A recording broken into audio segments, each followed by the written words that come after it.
Welcome to Becoming Spiritual, a podcast about the magic that surrounds us and has always been a part of us. I'm your host, Heather Dolan, a passionate seeker dedicated to bringing together beautiful humans who are doing amazing things in this world. Together, we will explore healing modalities and practical spiritual practices that can enrich your everyday life. We will also hear stories of awakenings, many from people in the corporate world who have broken out of the spiritual closet. Wherever you are in your journey, know you have found a community of open-hearted individuals committed to making themselves and our world a better place. Welcome home. In today's episode, I sit down with Dr. Liz Lehman. She's a board-certified anesthesiologist, entrepreneur, and the founder of Illuminate Life, a luxury wellness brand that merges the science of scent with the holistic energy healing of crystals and essential oils. After decades in medicine, an injury forced her to step back from the operating room and reimagine her path. What began as a personal exploration of candles, crystals, and holistic healing grew into a thriving brand now found in luxury spas and boutiques nationwide.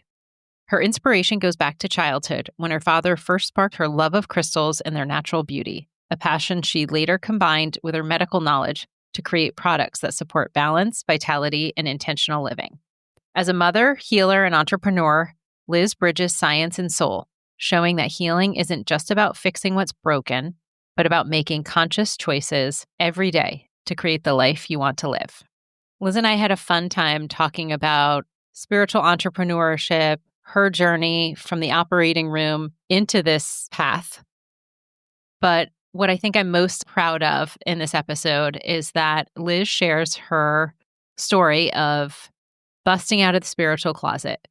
Liz was so brave, and last week, ahead of our recording, she put out a video on social coming out of the spiritual closet and sharing about her journey that she's been on over the last couple of years and has really gone into hyperspeed the last year. And so we had an opportunity to dive into that a bit because I know that there's others out there who need to hear this, and I'm sure are longing to be their authentic selves and might feel like they can't take the mask off yet. So I hope you're really inspired by Liz's story. I loved talking to her about this. We'll make sure to share Liz's Instagram so you can see her post about her announcement. And I hope that this really resonates with you and that you love the episode. And definitely go check out Illuminate Life. If you watch the video, you'll get to see I had one of the beautiful candles burning. Her brand is really intentional. You'll hear how much love and heart Liz pours into all of the products. So much thought, so much time, attention to detail.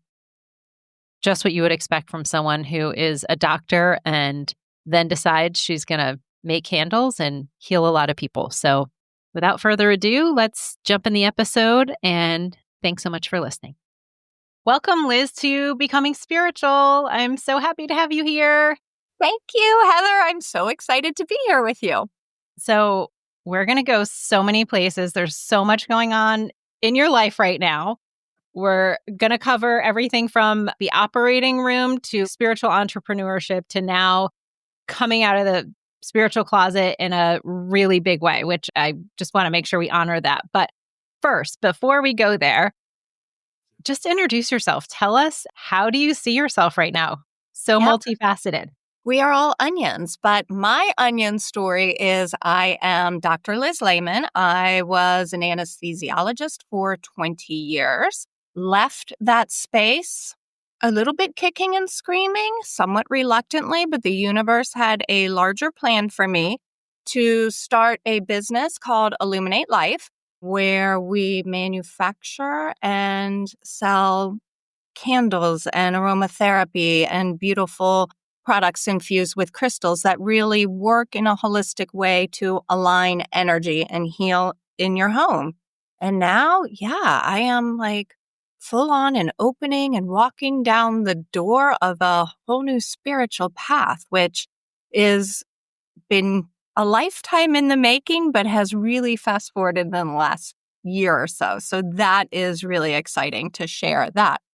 Yeah. So I would add to that list a spiritual channel, a galactic channel, because you have a lot of information that is coming to you and being asked to share with the collective. So I feel like it's going to be an and as things evolve. Yeah, it is definitely an end. And I'm finding the balance as to where and how that fits in, like that messaging fits in to Yep. me in the business space, me being a mom, me being like a regular 57-year-old woman who's reinventing the status quo and how we choose to live our life going forward. Yeah, I love that so much. And I have one of Liz's beautiful candles, which we will talk about. I'm actually burning it, my Scorpio right here. So we will dig into the gorgeous products that you have because I love them. But before we do that, let's spend a little bit of time talking about this journey right now. You just last week, right? I think it was last week. So we're recording this the third week of September. Last week, Liz was so brave and put out a post on social media sharing she's coming out of the spiritual closet. So tell us, what does that mean to you? Yeah, so I did. I just put it out there on all the channels. I didn't do LinkedIn, but I Yeah. did, the Instagram, the Facebook, TikTok, basically just saying that I have been contacted by extraterrestrial beings my entire life. I receive messages from them. And this is my reality. And it is not just me. So many people have had this happen to them, and it's nothing to be in the closet about. And this is me being my authentic self and being true to who I am. And we'll see where it goes from there. That's really what I said. And then I texted my husband and my two daughters and said, by the way, I just did a little post explaining what, Oh, so you didn't like pre-warn them you were doing this. No, they were aware that I had been receiving messages from an intergalactic council for about a year. My husband definitely knew, like a year ago when really all this came on board with uh, visitation. And I was like freaked out. He's like, why'd you wake up in the middle of the night? I was like, well, sit down and let Yeah. me tell you, my friend. And there were 3 extraterrestrial beings in our room, and they were explaining to me the great change is coming. And I think he just scratched his head and was like, okay, well, maybe you're stressed out. Or, at the time, my parents were ill and both of them were transitioning. My mom had some cancer. My father had end stage dementia. And they say that in that space of death and dying in that transition period, like things do shift and things shifted. Really?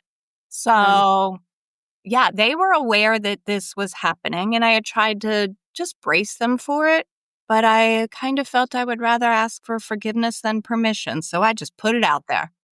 I love that. And I was going to say, I could see it feeling a bit better to just do it. Because in the end, yeah, you don't need permission from anyone. Right. It's who you are authentically and to come out and use your voice in that way and also not have to worry about the potential judgment or that like, oh my gosh, but what if this happens or what if that happens? And kind of the fear that people do hold when they hear some of these things of like, oh my gosh, are they going to come pull up the crazy van and like throw my mom in it and take her away? So I can understand, Yeah.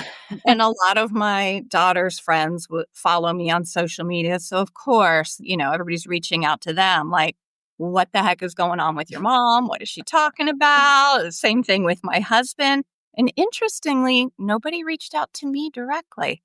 I had one friend who is lovely, super 3D, like very like, I've got to see it, touch it, feel it, or it doesn't Mhm. exist. And she called me, and she's not even on social media, but she had Oh, so someone heard must have sent it to her or heard it. Okay. heard from other friends, and she's like, I just caution you, maybe think about what this fallout would be for your children, what it would be for your husband. Do you have to say these things? And I'm like, actually, I do. I do have to say them. I do have to be true to who I am. This is happening. And I'd even told her like a year ago that I had been visited. So she was aware. But I just think people choose to ignore what doesn't fit into their paradigm of what's normal and real. And maybe I'm just here to crack that open a little bit. Yep. Which I believe that's a big part of my role here and mission is I know that I'm here to help others kind of come out of this spiritual closet. So it was super cool that it happened before we had our episode so we could talk about it. But I also find, that reaction, it makes me sad because it comes from a place of fear and judgment.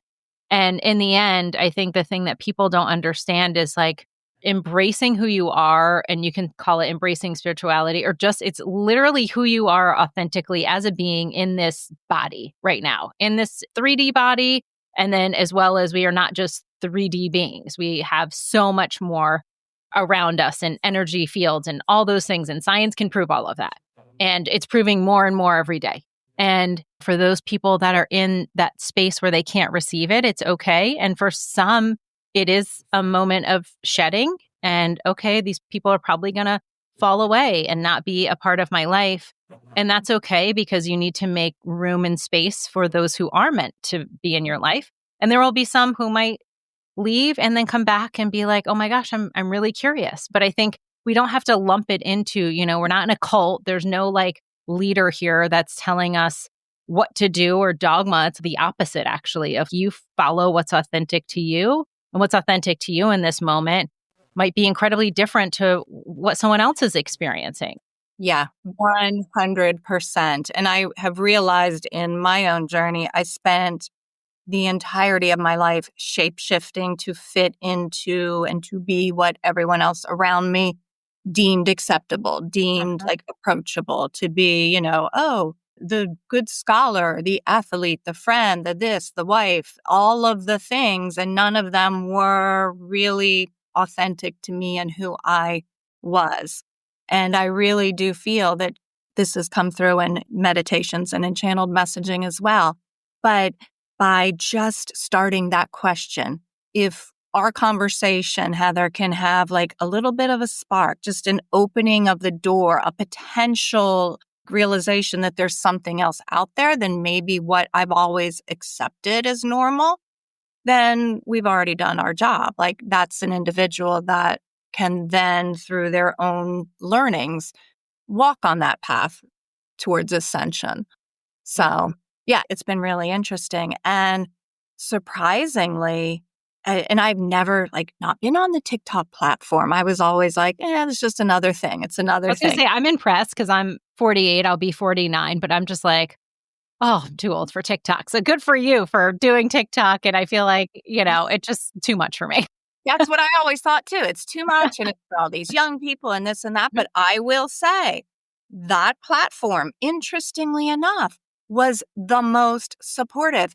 Facebook was the most judgmental.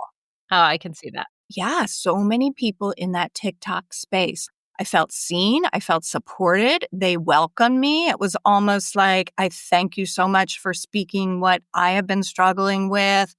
That's amazing. Yeah, it was like, okay, TikTok's not just for, young hipsters like dancing and doing all the things that they do. I was like, there's a real spiritual community there, which was shocking to me. And it's something I need to lean into more for sure. No, I appreciate that because, yes, I have been very judgmental of TikTok, really because of my daughter and my experience with it through her eyes of feeling like it very quickly snatches your time and just like anything can become addicting. And so for me, I think I've held a lot of judgment against it, I guess. Same. But yeah, but people are like, oh, welcome to our tribe of women in their 50s who have been contacted by ETs. Like there's a whole thing. I was like, wow, who knew? Okay. So, there's places and spaces for all of you, for all of us, and how beautiful. Yeah. And so many people, I felt so alone until I read this. And I'm like, girl, we are not alone, at any age. It felt nice, honestly, especially with some of the more judgmental things and navigating that. And, obviously leading to conversations with my husband, who is in the medical world and very dialed into a tangible 3D existence, doesn't have a study and an outcome and a quality study, not just any study. It doesn't exist. But it's strengthened our relationship. And I think he has been shut off from his own spirituality for so long that what I have shared is maybe sinking in a little bit. So that's amazing. So beautiful. I'm actually kind of curious as you're talking about that, because it's something that I've struggled with. How have you gone about sharing that, because I think that can be really challenging with what you share and don't share. And my friend Willow will say secrets are safe. And he means that you don't want to be persecuted. And then all of a sudden you're in a space of fear and you can't be in your heart and heart led and really be your authentic self because you're fearful because you share something and someone takes it the wrong way. And I've had that experience and it's, it's painful. Like it's hard. So I'm guessing this has been like a gradual kind of unwinding. 100%. I did have to somewhat introduce him in smaller doses to what was going on, not like the great entirety of it. And I will say, having come back from Sarah's retreat, probably the first one where we met, Heather, having come back from that experience, and it was the first place where I felt somewhat safe enough to say, like, okay, this is odd, but I am connected to a collective of intergalactic beings, and they want to give me messages. And I feel very strong ties to this being from Arcturus. And I'm still working out even today, like what all of that means and trying to blend that piece into the everyday 3D Earth reality that we are in.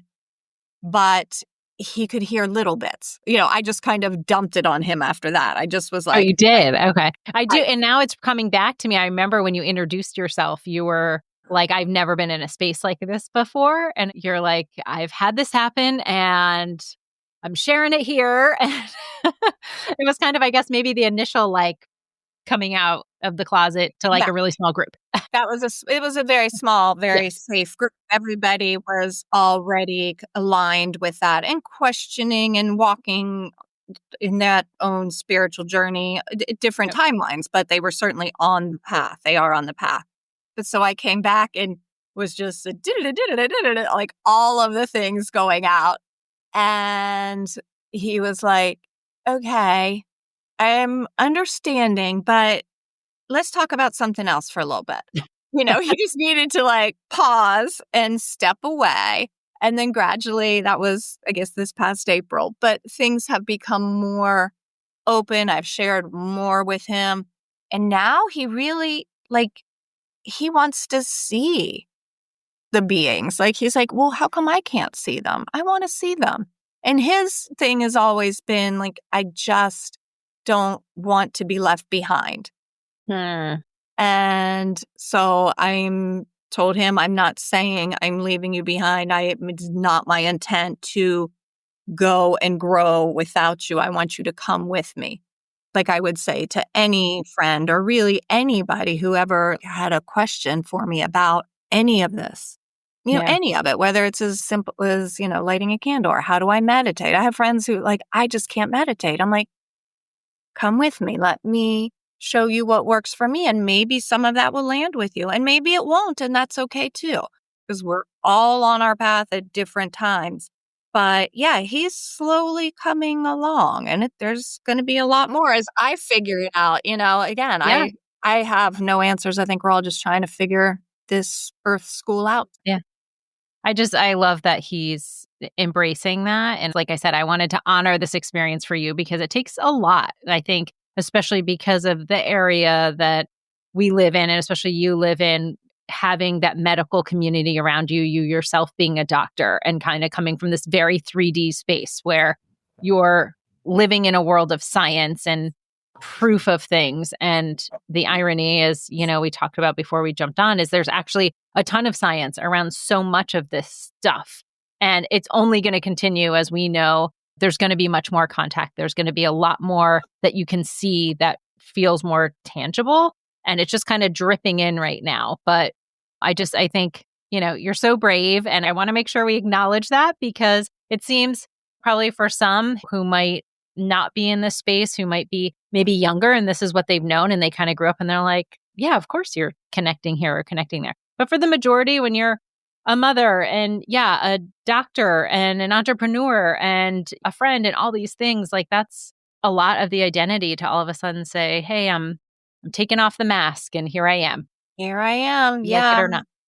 It is. And it is It's out there. It's different, and I get it. And people will have questions or choose to ignore it, and and that's ultimately on them. And what's your husband's first name? He's Gary. Gary. Name's Gary. I want to honor you, Gary. Good job. I Yeah, love that you're coming along for the ride. Gary is coming along for the ride, and he was with me when I transitioned from that medicine into the entrepreneurial space, which he's not my first husband, nor is he my second husband. He's like third time's a charm. But I look back to those relationships, and they were all brought to me for, earth school and learning and for various reasons. But I never had that support to probably even leave the medical space that Gary provided. And so this is like that next evolution. I'm a fan of Gary already, and I haven't gotten to meet him yet. So, all that being said, so you're out of the closet officially. I want to talk about some of the information that's been coming through for you. But before we do that, let's back up to you're a doctor, you're an anesthesiologist, you're working in this field. And I love that you use the word shapeshifter, because we see shapeshifters as like creepy things in movies and horror movies, and they're negative. But if you think about it, like, what a beautiful way to think about the ways that we do move in this world. And we are shapeshifting, and we are constantly, depending on what room we're in, who we're going to have a conversation with, we are shifting. And to now shift into that, or maybe not even shift into, but really just take the mask off and be truly authentic who you are, where you don't have to shapeshift now, but how you talked about others' expectations. And so I know you grew up in a household where there were expectations, and you kind of went into this space of medicine because of how you grew up. Yeah. My father was an orthopedic surgeon, so very 3D and very much in like a patriarchal household. Mom was a nurse, but then quit to raise us. I have a younger brother, but she did run household affairs and ran his office practice, but he was like the big boss. I didn't realize until much later in their relationship how fully dependent she was on him. And interestingly, the other thing I didn't realize until the work that I started doing just in that spiritual expansion space, but, and I told my brother this, as my father developed dementia. It's just an interesting little sidebar. But as my father developed dementia and it had gotten worse, he forgot how to walk. And he was in a wheelchair, and he was in a full assisted memory care unit because we couldn't take care of him at home. And so he really didn't get up out of this chair for over a year and a half. He was either in the chair in bed, non-ambulatory. He never developed any skin breakdown, which the human body, when it has any pressure, like even in the operating room, we would pad a patient just for any surgery over like an hour to prevent pressure, because you will get pressure sores. Right. It's what happens if someone's in a coma. They're constantly turning and padding just to stop that skin breakdown. It leads to infection. It actually can lead to sepsis and kill you. Right. So I said this to my brother. I kept saying, Chris, he's waiting for mom to catch up, because they truly were soulmates. And she had developed gallbladder cancer, which in Chinese medicine, the gallbladder meridian is where you hold anxiety and worry. And I know she was so worried about my father and what would happen to him and what would happen to her when he was gone. They were, so intertwined. And so he never had any skin breakdown. It's like he's waiting for her to catch up. My 3D brother, who's also a physician, was like, that's impossible. It doesn't work that way. I said, trust me, there's something bigger here. It is energetic. It is not going to be explained medically. So he was a little mind blown by all this and in realizing that, yes, oh my God, this is factual. What should have happened never happened. Right. Then, as my mom got worse, and what eventually caused her death was respiratory failure. She had lung issues. She didn't die of her cancer. And in, again, like Chinese medicine, grief is stored in your lungs.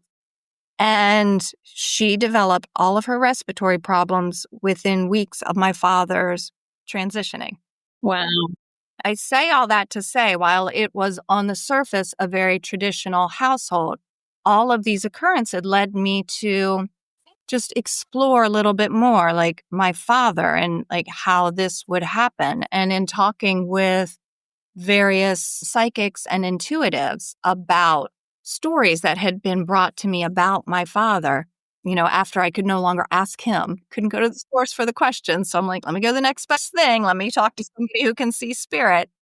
And they're like, yes, he was connected. He was Andromedan. He was connected to a council there, but they told him not to speak of it, that the timing wasn't right. And maybe that kind of propelled me to speak about my experience more because I'm being told the timing is right to share. I just got goosebumps. Yeah. Angel bumps. Yeah. Say all that to say that while things are not always as they seem in our 3D world, and what from the outside was this, very nuclear, very stable family, which it was, but there was a lot of things beneath the surface that were just not spoken about. Yeah. And that's really interesting. It just prompted, which is another total sidebar, but when you just mentioned the gallbladder and holding the stress and anxiety, I just thought of like my mom's had her gallbladder out. And I think of how so many people have had their gallbladder out and so common. And of course, we know ideally you really don't want organs removed because they do all actually serve a purpose. They're not like appendage and just, yes, you can live without them. But that like really hit me in the heart thinking about all the stress and anxiety my mom had being a single mom. Her and my dad split early and always worrying about finances. And she lost her father to cancer at 16 and just like a lot of hardship that happened. And then yeah, that really hit me. So I just had to mention it. I've never really thought about it, other than, okay, well, it was like turns bad, they say, it's like, okay, it's got to come out. Right. And is it the diet? I don't think so. I fully believe, and you're not going to find like a randomized controlled double-blinded studies on this, but we manifest disease in our body 1,000%. through inflammation, through our energy channels being out of alignment. There was a time, so when I was working in the operating room and did not love anesthesia, I'd probably had been doing it for, after my residency, I'd probably been in the practice of anesthesia like 5 years. And I remember clear as day being in the locker room, changing out of my scrubs into the street clothes and sitting on the bench and thinking, there's got to be something more. Like, I can't do this. Like, I was probably early 30s at the time. I'm like, I can't do this for the next 30 years. What else is there? This is like soul-sucking work. I just always knew there was something more. And yet I was a single mom. And, I'm like, okay, well, the schedule is manageable-ish. We all make things work. So the salary will provide for myself and my children. So we're just going to suck it up and do what we got to do, like we all do in that space. Shapeshift, yeah. Shapeshift to make everybody happy but yourself and just quiet those voices in your head because you're not ready to listen to them yet. You're not ready to actually hear what they're saying. So fast forward maybe 15 more years, and it was getting so toxic. I love the science of the medicine. I was good at what I did, and the operating room becomes very much like a dysfunctional family of sorts. But it is a really toxic and stressful environment. I had no idea what constant stress I lived under until I stepped away from that space. Well, we've all seen Grey's Anatomy. I mean, yeah, I know. An ER for those old school, OGs. It's ER, true. George Clooney. Yeah. Yeah, but I will say the people that work in those spaces are never as good looking as they are on those shows. For sure not. For the McDreamy and McSteamy and never found them. Okay. I've never had one either, so I can't. Yeah. But yeah, my running mantra was becoming, I hate this job. I hate this job. It's like my alarm went off and I was going into work. And I had gotten to the space where I was visualizing in the parking garage before I went into work, like stepping into this protective energetic bubble where nothing could get to me. All of this toxic, all this bad energy would just bounce off. And I was like, I just have 10 hours today. Just got to make it through 12 hours. Was that intuitive to you to do, or did someone teach you that? It was intuitive. And somebody else had asked me that recently, like, how'd you know how to do that? I'm like, I don't know. It just came to me. I love that. And it was a full on, like, for people of our age who would recall, like that Michelin man, like big, puffy, fat guy, but it was like a clear suit with the hood. And then interestingly at work, and what I know now is I was just, and have always been, very empathic. So I'm just picking up on everybody's energy in the operating room, like the patient and their fear and anxiety, the stress that the surgeon's under, everybody else in that space just was bombarding me. So I had to shield, came up with this mechanism, and then everybody would come to me, Liz, you're so calm. I just feel like I can tell you everything. Like, I'm like, okay, but don't. Yeah. Thanks, but Peace. right. I've got a shield. It's just going to bounce off. It will Yep. all be fine. But eventually, you can only do that for so long and be out of alignment for so long. And what happened was, in looking for something that brought me joy outside of work, it was a lot of physical activity. And the short story is that I was still very type A, very 3D at the time, and not listening to my body tore my hamstring. Like, all the warning signs were there to back off, back off, back off, listen to yourself. Didn't do it, pushed through. And in being forced to sit still, because they're like, you need to sit on a frozen water bottle and not move for 4 months. And I recall saying to the physical therapist, yeah, but it really only hurts when I go upstairs now. They're like, what don't you get? You should not be going upstairs. I'm like, what? Take the elevator? I don't even know where there is one in this building. I was always like, fast forward, check the box and move on mentality. So I know that's why all of this needed to happen. But forced to sit still on that water bottle, and a blog popped up, like one of those little pop-up screens on making candles. I had honestly, Heather, never read a blog before. I clicked on it. I was like, you can actually make candles? And I know now, like, there were kids who went to camp, like, oh yeah, we always made candles. I'm like, Yep. I did not know that. But I Amazoned a candle making kit that day and just started a kitchen experiment with making candles. And at the time, I was also seeing how our Western medicine was really failing us. People would come into the operating room and come back and come back and come back with disease related to primarily lifestyle choices.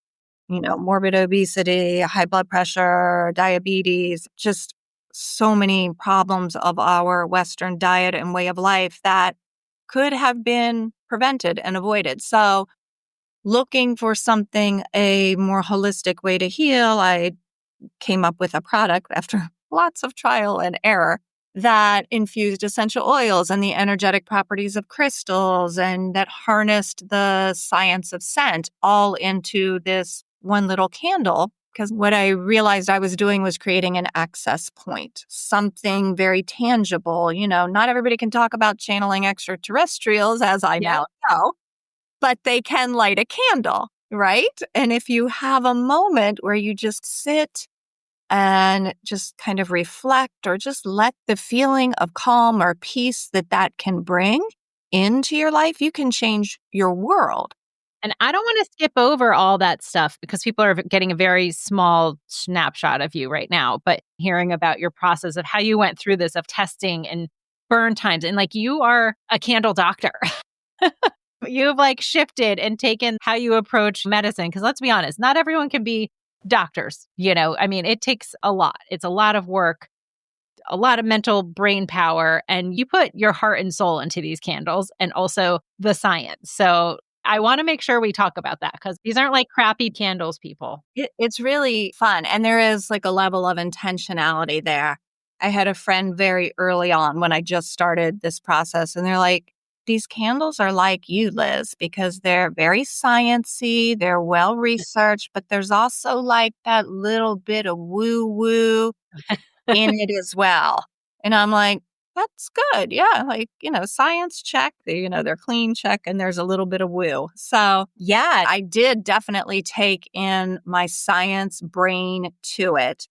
Knew nothing about business or how any of that worked, but had an idea of what I wanted to do. Obviously, like clean burning, none of the bad stuff. And I will say I was really appalled at all the crap that was in the candles I had been burning around my children.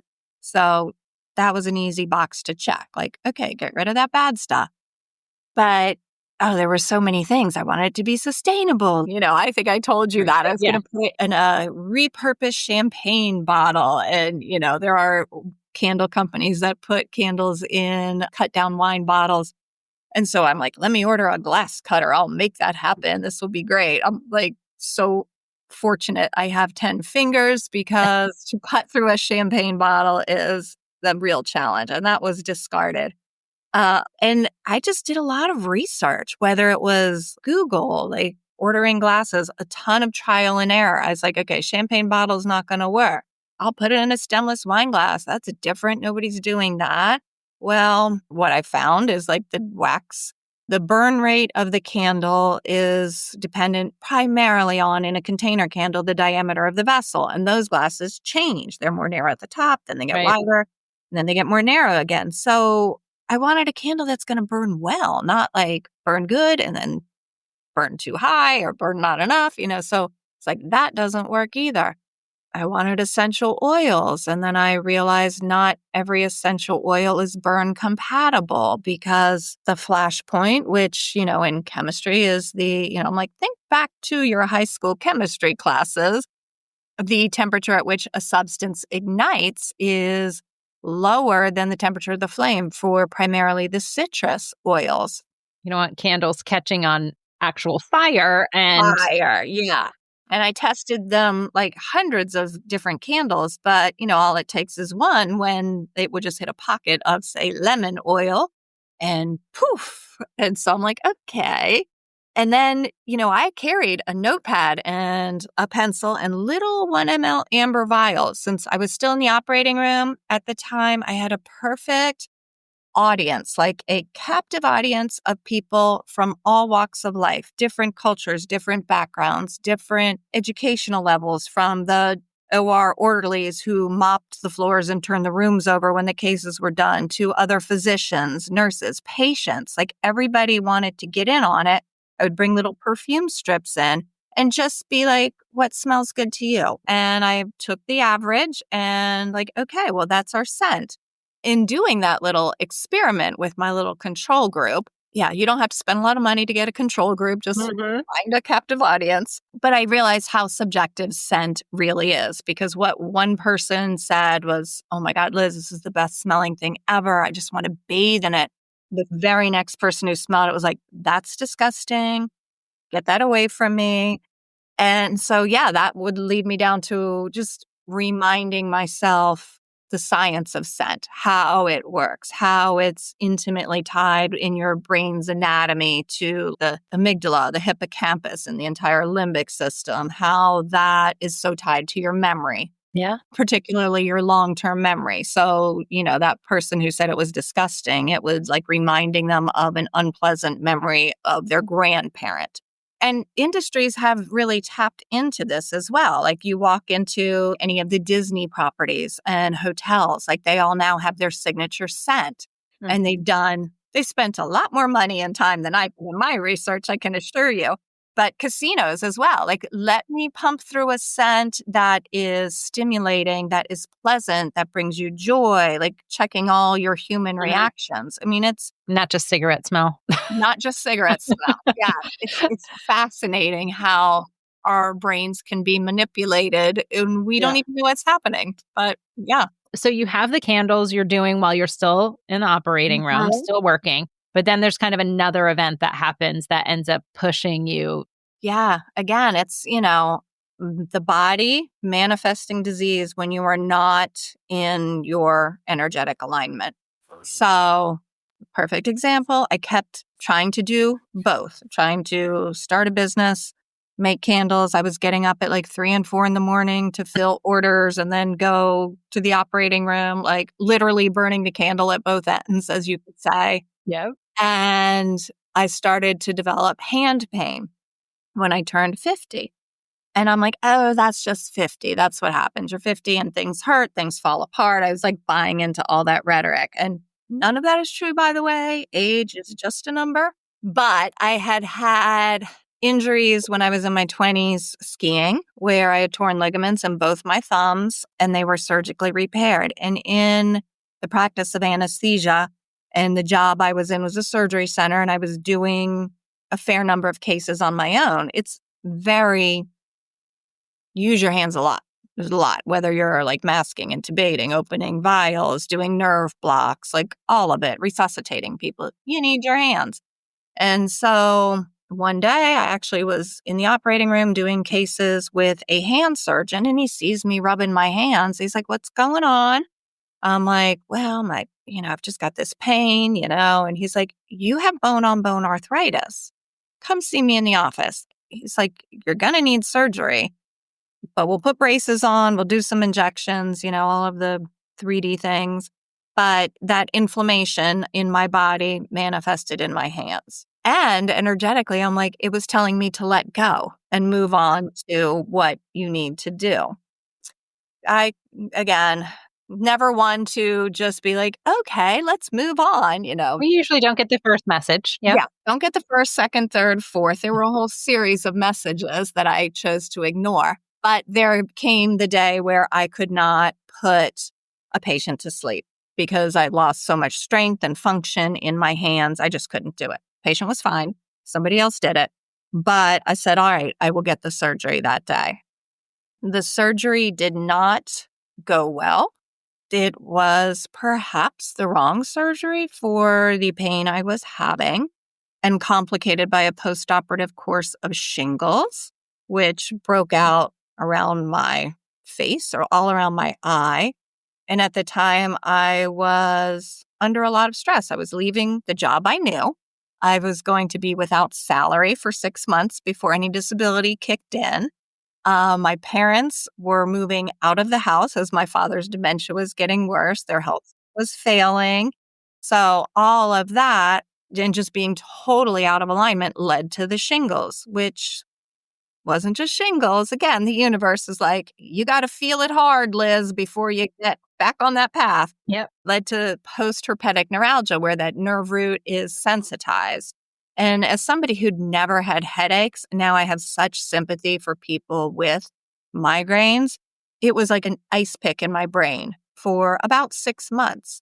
I was debilitated. I was on the couch, addicted to narcotics because I was looking for anything to take the pain away. They had just passed like the Medical Marijuana Act. It seems so long ago, but Yeah. it wasn't all that long ago. So I'm like, give me whatever you can, going down that whole Western medicine route of, taking prescription medications, Neurontin, Elavil, all the things. I was a zombie. Like, I couldn't get off the couch for 6 months. And when I realized I was addicted to narcotics, just shaking that last one out of the bottle. And I had this conscious thought, like, if somebody gave me something stronger, I would take it right now. And then this light bulb went off, like, stop everything right now.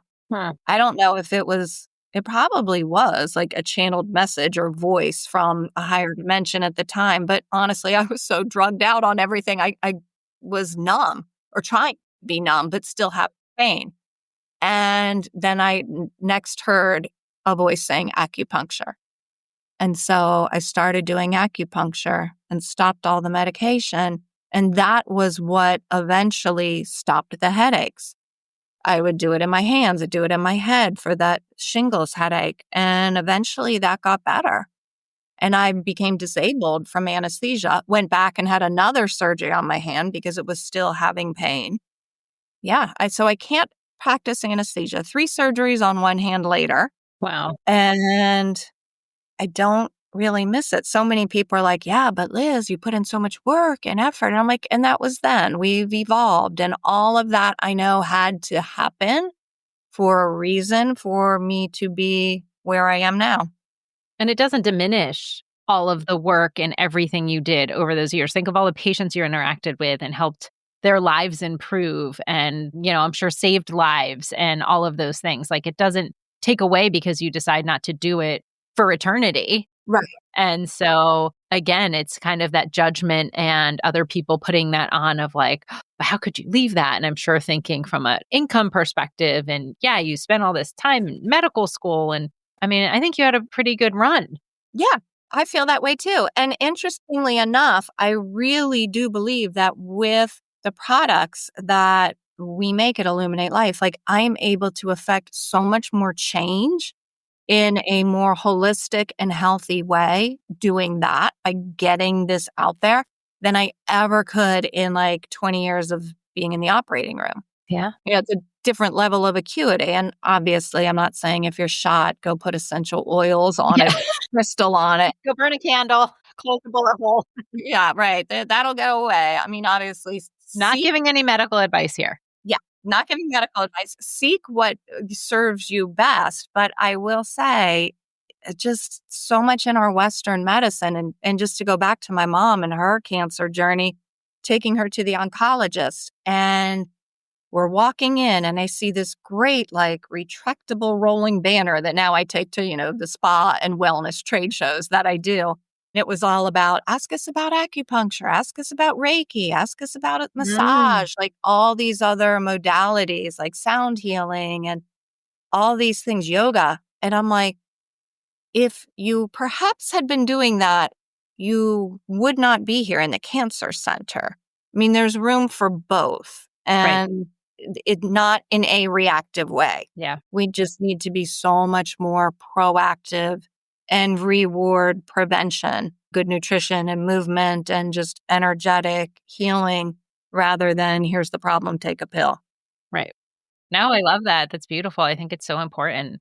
And yeah, thank you for sharing that because I think like what a circuitous route. But as we know, many times we have to hit a bottom to learn the lessons. And in one of my first episodes with my friend Lucia, talking about how they were trying to wake her up for a long time to get the message. And it got to the point that she was close to, contemplating suicide because she was struggling so much mentally and physically with dreams she was having and premonitions. And it was kind of the shaking of like, wake up, you have important work to do here. And then, here you are. And I think so often in life, as a woman, especially, we have lived so long. Like when you're in your 40s, when you're in your 50s, you were such caregivers and nurturers just by who we are that we so often give of ourselves. And then you get to that stage where if you have children, they're grown, or you've outgrown partners once, twice, multiple times. Like your job isn't where it should be. And you're kind of left with this great big what's next question. Yeah. And we don't often give ourselves the space to just sit in that and think about what this could look like, what is next, but not doing it out of service to others, doing it to serve ourselves at our highest good. Yeah. And trying not to do that from a place of fear or desperation, or you've hit rock bottom already. And then it's like, oh my gosh, what do I need? But trying to incorporate that into your everyday world of like, what do I need right now in this moment? Not just what do I need to serve everyone else that's in my house or errands and bills and everything pulling our attention. But yeah, what do we need in this moment? And how, some of those small little micro moments and choices can just change the trajectory of everything. Absolutely.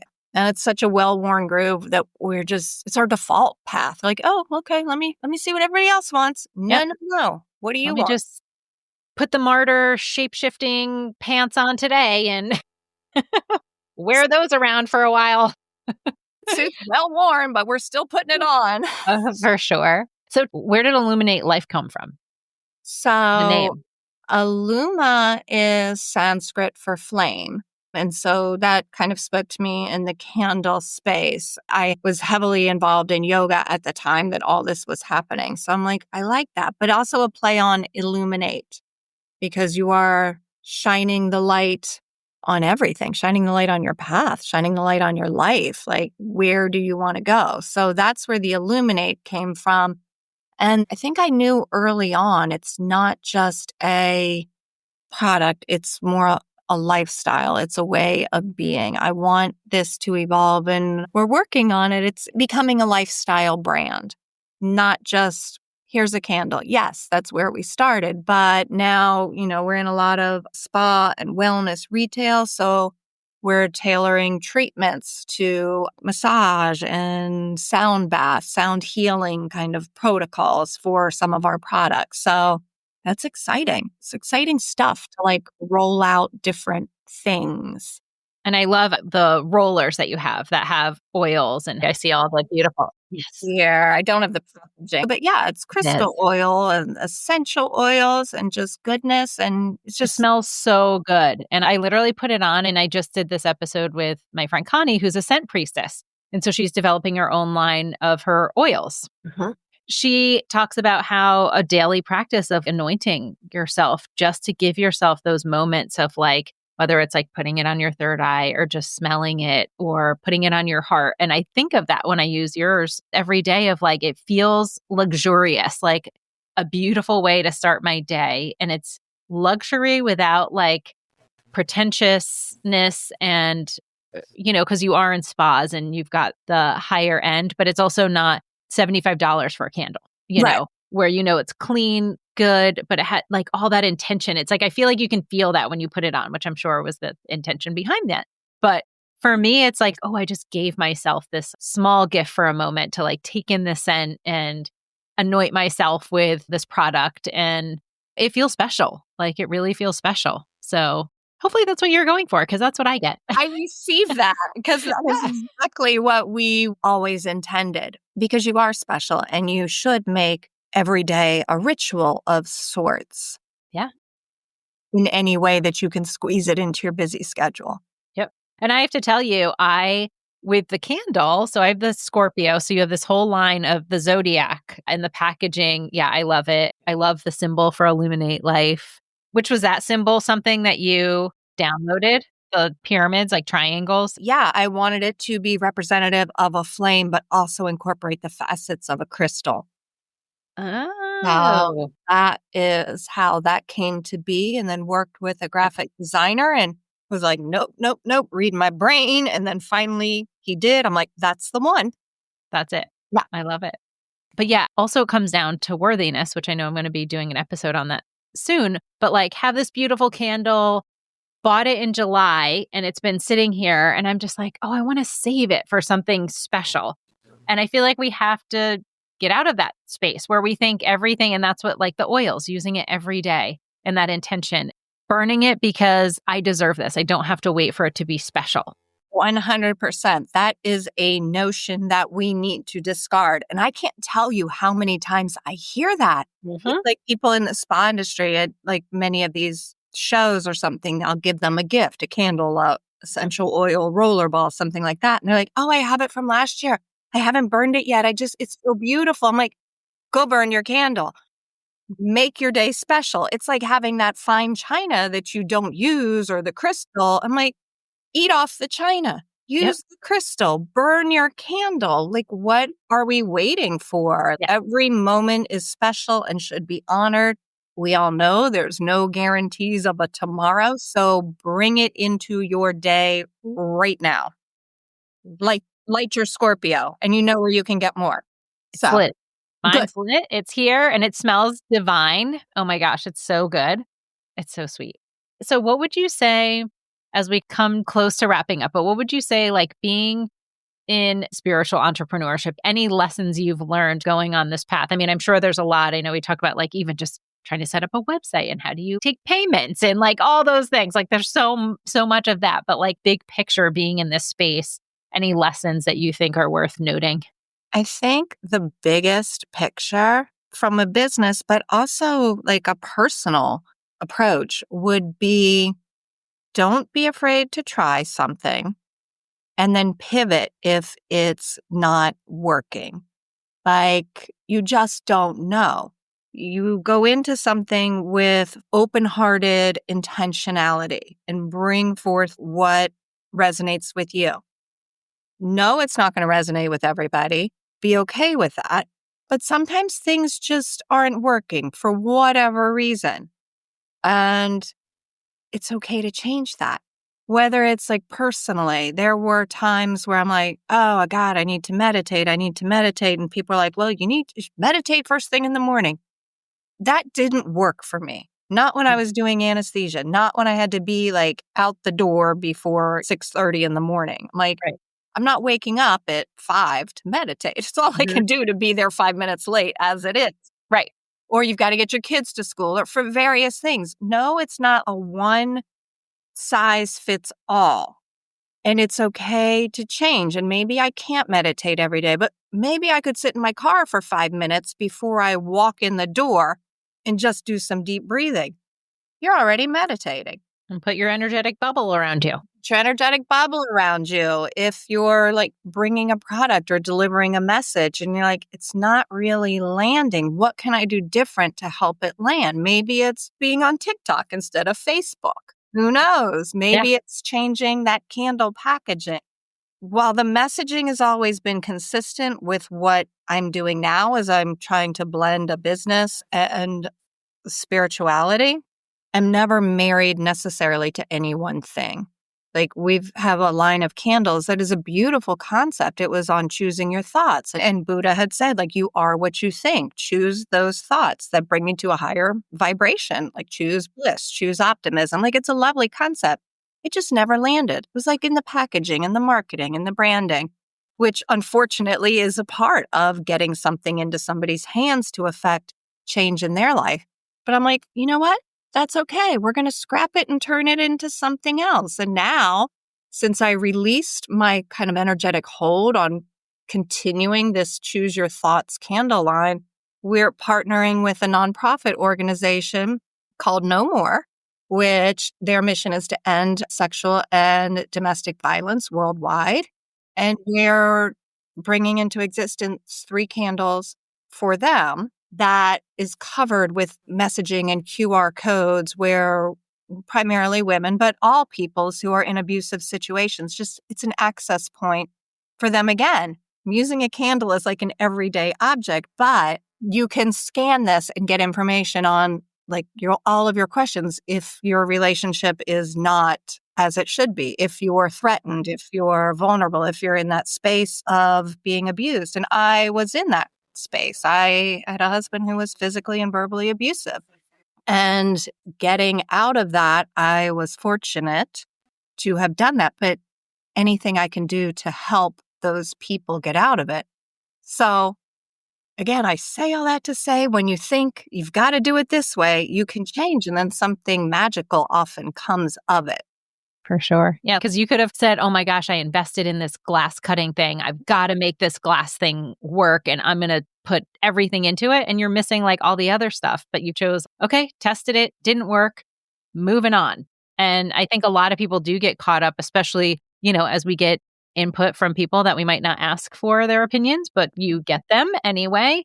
And kind of guilting you probably into like, no, but you can't, you spent all that money on product or the package or the whatever, but you listening to yourself knowing it's fine. Like, I know there's going to be more coming in, being in that mindset of abundance of it's going to keep flowing and some stuff is going to flow out and you're going to shed, just like we talked about at the beginning, relationships and other things. And I'm sure that's really important being an entrepreneur and being able to be agile and also like really tuned into your voice. Yeah. It's a good message. Just don't ever hold something so tight.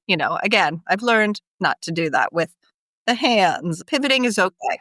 Yeah, you've gotten that message. So I feel like you just kind of answer, because normally I say, what's something practical you would share with everyone? And I feel like you kind of just did around like even the pivot of, whether it's meditation is a beautiful example. If something's not working, just because it works for someone else doesn't mean that has to be the way you do it. So being open. But anything else you would share other than I did learn an amazing tip from a post you shared about the like little mushroom thing on your top of your candle and cutting your candles because you don't want to have the wick bigger than a certain amount. That's how it gets all nasty and cloudy. And I was like, oh, that was an awesome tip. 100%. I will step out and channel my candle maker brain right now. Because yes, this is my candle PSA, the practical tip for everyone. whether it's my candles, anybody else's candle, wick maintenance is key. So you want to trim your wick and keep it short, like 1/4 to 1/8 of an inch, which is tiny. Like trim it before you burn it. If your candle's burning for 4 hours or more, blow it out and keep it trim. Because when your wick is too long, you do get that mushroom, that ball of wick residue on the top.